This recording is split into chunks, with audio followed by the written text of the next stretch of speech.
So what does it mean for a machine to be athletic? We will demonstrate the concept of machine athleticism and our research to achieve it with the help of these flying machines called quadcopters, or quads for short. Quads have been around for a long time. The reason that they're so popular these days is because they're mechanically simple. By controlling the speeds of these four propellers, these machines can roll, pitch, yaw, and accelerate along their common orientation. On board are also a battery, a computer, various sensors, and wireless radios. Quads are extremely agile, but this agility comes at a cost. They are inherently unstable, and they need some form of automatic feedback control in order to be able to fly.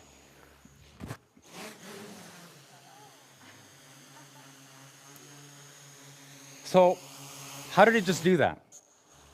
Cameras on the ceiling and a laptop serve as an indoor global positioning system. It's used to locate objects in the space that have these reflective markers on them. This data is then sent to another laptop that is running estimation and control algorithms, which in turn sends commands to the quad, which is also running estimation and control algorithms.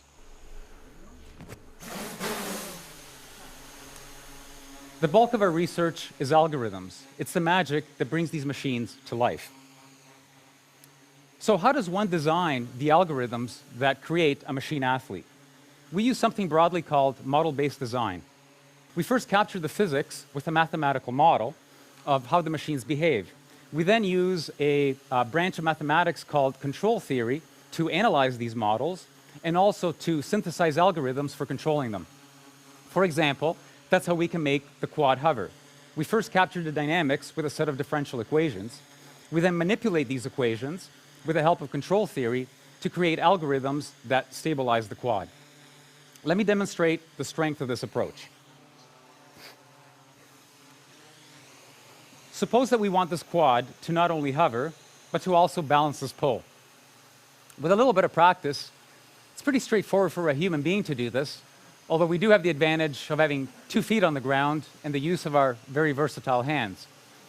It becomes a little bit more difficult when I only have 1 foot on the ground and when I don't use my hands. Notice how this pole has a reflective marker on top, which means that it can be located in the space.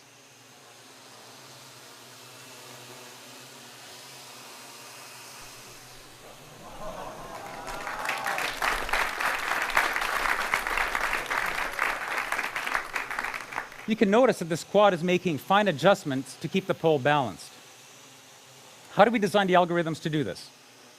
We added the mathematical model of the pole to that of the quad. Once we have a model of the combined quad-pole system, we can use control theory to create algorithms for controlling it. Here you see that it's stable, and even if I give it little nudges, it goes back to the nice balanced position.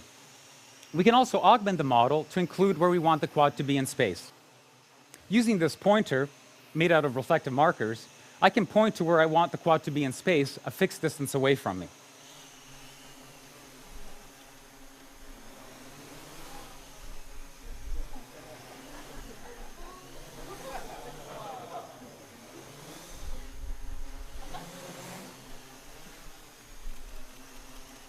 The key to these acrobatic maneuvers is algorithms, designed with the help of mathematical models and control theory.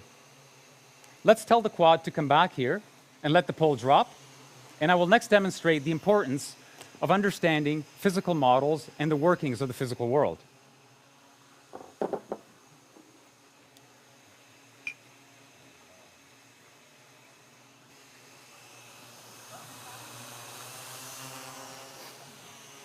Notice how the quad lost altitude when I put this glass of water on it. Unlike the balancing pole, I did not include the mathematical model of the glass in the system. In fact, the system doesn't even know that the glass of water is there. Like before, I can use the pointer to tell the quad where I want to be in space.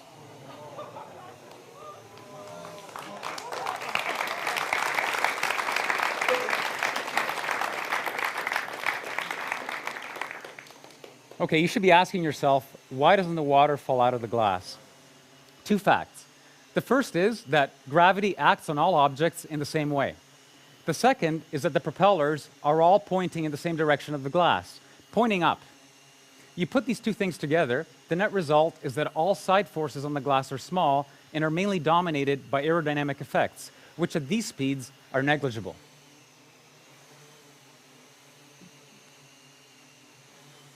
And that's why you don't need to model the glass. It naturally doesn't spill, no matter what the quad does.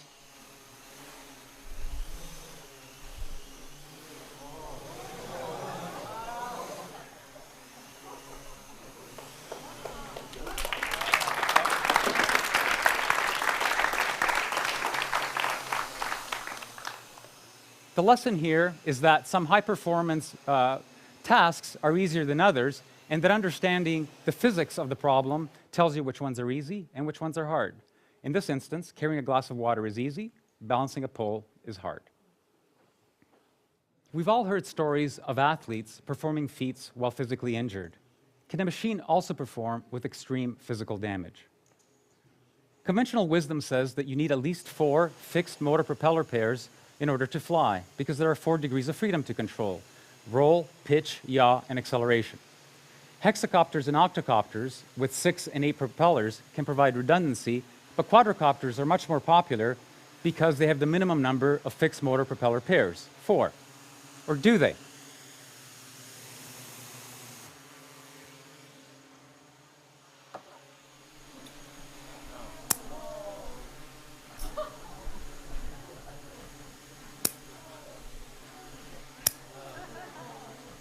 If we analyze the mathematical model of this machine with only 2 working propellers, we discover that there's an unconventional way to fly it.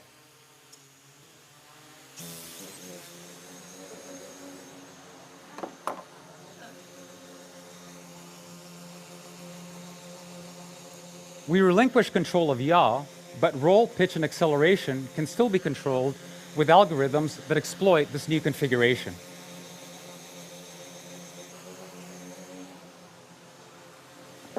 Mathematical models tell us exactly when and why this is possible.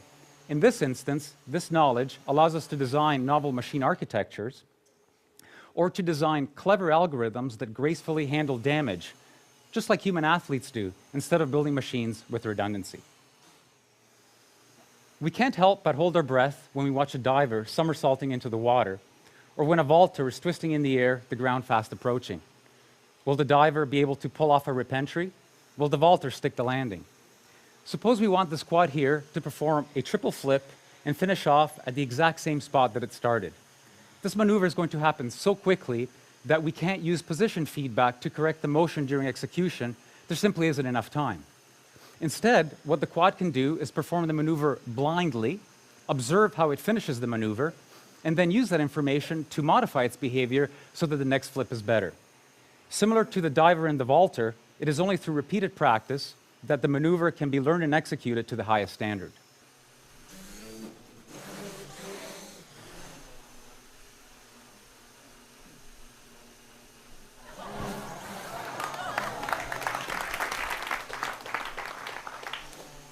Striking a moving ball is a necessary skill in many sports.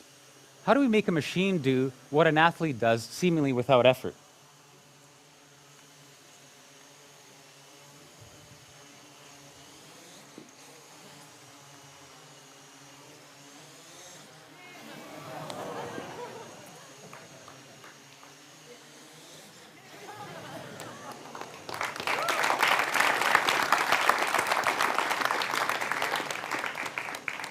This quad has a racket strapped onto its head with a sweet spot roughly the size of an apple, so not too large. The following calculations are made every 20 milliseconds or 50 times per second. We first figure out where the ball is going. We then next calculate how the quad should hit the ball so that it flies to where it was thrown from. Third, a trajectory is planned that carries the quad from its current state to the impact point with the ball. Fourth, we only execute 20 milliseconds worth of that strategy. 20 milliseconds later, the whole process is repeated until the quad strikes the ball.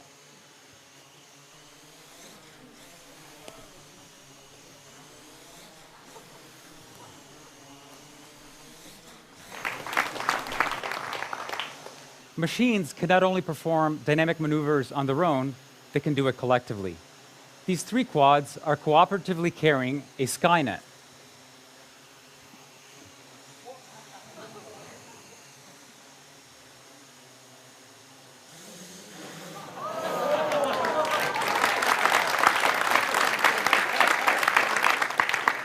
They perform an extremely dynamic and collective maneuver to launch the ball back to me. Notice that at full extension, these quads are vertical.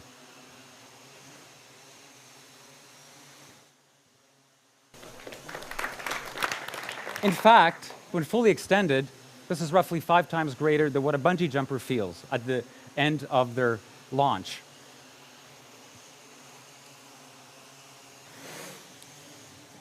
The algorithms to do this are very similar to what the single quad used to hit the ball back to me.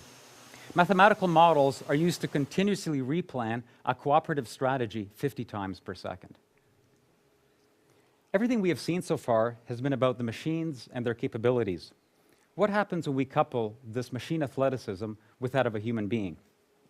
What I have in front of me is a commercial gesture sensor, mainly used in gaming. It can recognize what my various body parts are doing in real time.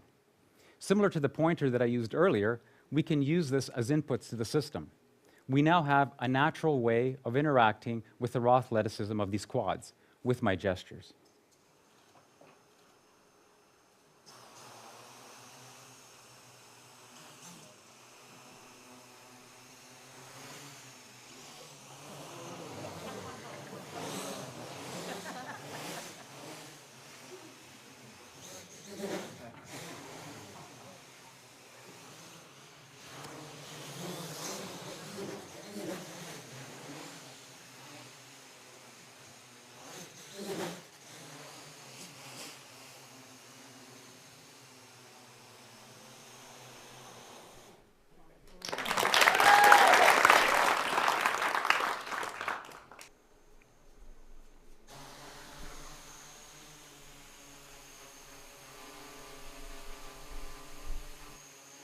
Interaction doesn't have to be virtual, it can be physical. Take this quad, for example. It's trying to stay at a fixed point in space. If I try to move it out of the way, it fights me and moves back to where it wants to be. We can change this behavior, however. We can use mathematical models to estimate the force that I'm applying to the quad. Once we know this force, we can also change the laws of physics, as far as the quad is concerned, of course. Here the quad is behaving as if it were in a viscous fluid. We now have an intimate way of interacting with a machine. I will use this new capability to position this camera-carrying quad to the appropriate location for filming the remainder of this demonstration.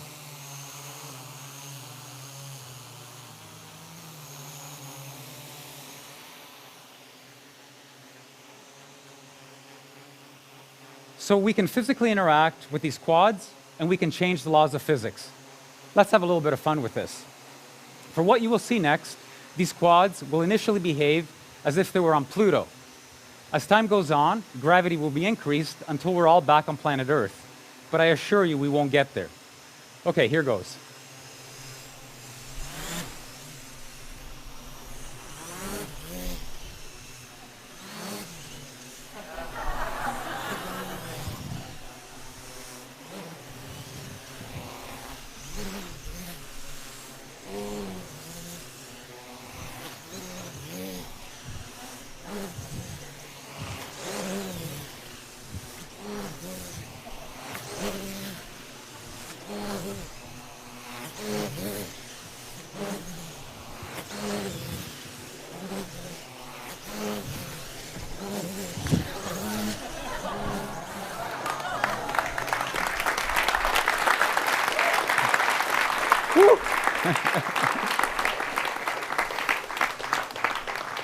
You're all thinking now, these guys are having way too much fun.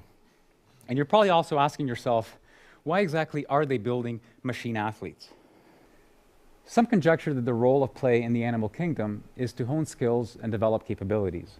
Others think that it has more of a social role, that it's used to bind the group. Similarly, we use the analogy of sports and athleticism to create new algorithms for machines, to push them to their limits. What impact will this breed of machine have on our way of life? Like all our past creations and innovations, they may be used to improve the human condition, or they may be misused and abused. This is not a technical choice we are faced with, it's a social one. Let's make the right choice, the choice that brings out the best in the future of machines, just like athleticism and sports, can bring out the best in us. Let me introduce you to the wizards behind the green curtain. They're the current members of the Fly Machina research team.